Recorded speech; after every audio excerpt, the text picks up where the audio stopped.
Olá, olá! Sejam muito bem-vindos para mais uma videoaula do nosso curso do LaTeX. É sempre um prazer imenso compartilharmos conhecimentos juntos. Sempre como de praxe, eu peço para que possamos impulsionar nossos materiais e essas videoaulas para que aqueles que ainda não se inscreveram, estão gostando de nossos materiais, se inscrevam então, impulsione esses materiais para que outros tenham acesso e a gente possa compartilhar conhecimento. Deixem o seu like, ative o sininho de notificações, façam suas sugestões, críticas, nos motivem para que a gente possa criar mais e mais materiais. É sempre um prazer imenso estarmos com vocês compartilhando conhecimento. Na aula passada, eu havia falado para vocês que nós tínhamos, apesar de estarmos aqui utilizando o Ambient Equation, que é um ambiente para inserir expressões matemáticas em destaque, do qual nós numeramos essas expressões. E eu tinha falado para vocês, eu tinha feito algumas tentativas de omitir a forçação dessa numeração, no caso que não aparecesse, por exemplo, a numeração 1 aqui, por exemplo, eu fiz duas tentativas, foi utilizar o comando noNumber, foi essa primeira aqui, noNumber, ou utilizarmos, como é de praxe também, o asterisco no nome do ambiente. Era uma tratativa. Bem, acabei não conseguindo, porque nós precisaríamos, para essa disposição, de utilizar um pacote adicional, que até agora nós não utilizamos nenhum pacote adicional para realizar operações básicas de expressões, nesse caso. E aqui agora nós vamos utilizar um pacote chamado AMS Match. Então, esse AMS Match, ele não só nos auxilia a isso que nós vamos fazer agora, como também, juntamente com outro pacote, mas nós vamos deixar isso para aulas posteriores, é a utilização de símbolos especiais.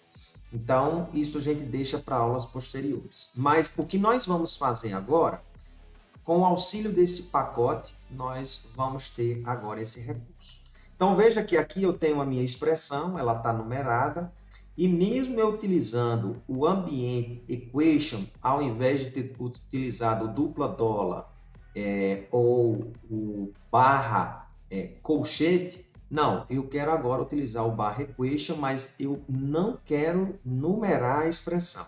Então, uma das saídas é você utilizar o noNumber, é uma das saídas, e aí eu posso compilar agora com o pacote AMS Match, eu consigo omitir, ó. Então veja que essa daqui foi uma das minhas saídas. Ou também, deixa eu aumentar aqui um pouco a expressão, ou também nós vamos fazer a tratativa de utilizar o asterisco posterior ao nome da expressão. Vamos ver se também vai dar certo. Ó, conseguimos também com esses dois artifícios, ou utilizar o asterisco posterior ao nome do equation, ainda dentro da chave, ou utilizar o barra noNumber. Então, não numerado. Se não fizermos isso e compilarmos novamente, perceberemos que a numeração para a equação será expressa. Mas isso foi só um adendo do que nós tínhamos na aula passada. O foco da aula de hoje é o seguinte: eu quero agora pegar essa expressão e quero referenciá-la. Como é que eu faço isso? Da mesma forma que nós fizemos para figuras, tabelas, lembram? Se não lembram, dá uma olhada nas aulas anteriores. Então, nós vamos fazer aqui da mesma forma.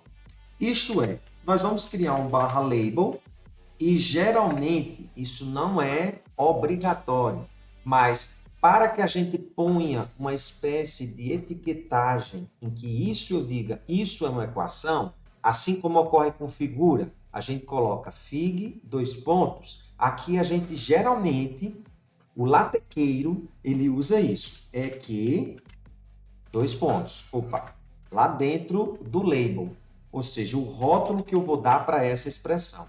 Então, eu vou colocar aqui, é que, dois pontos, e colocar média. Então, na hora que eu quero referenciar a expressão, eu vou dizer o seguinte, de acordo com a expressão. E veja uma coisa que é interessante, nós temos duas formas de colocar essa referenciação, com o parêntese ou sem o parêntese na expressão. Então, se eu não quero colocar o parêntese, eu posso deixar dessa forma, barra ref, e aqui eu vou colocar o rótulo. Aqui já aparece no Text Studio, para mim, quais os rótulos que eu tenho disponíveis aqui. No caso, é que, dois pontos, média. Então, vou dar o duplo clique e ele aparece para mim. Olha como vai ficar compilado aqui embaixo agora. De acordo com a expressão 1. Veja que ela não está em parêntese. Se eu quero colocá-la em parêntese, eu vou utilizar esta opção, ecref. E vou utilizar da mesma forma média. Então, veja que agora eu tenho a expressão 1 sem o parêntese e com o parêntese dessa forma. Geralmente, quando a gente está utilizando esse tipo de escrita, de acordo com a expressão 1, a gente está utilizando ela com parêntese, né? Mas isso é uma forma, estilo que cada um adota. Então, da mesma forma que nós fizemos para figuras e tabelas, também a referenciação ocorre para as expressões. Era isso que queríamos mostrar para esta aula. Espero que tenham gostado. Lembre-se que o conhecimento é uma liberdade necessária. Fui!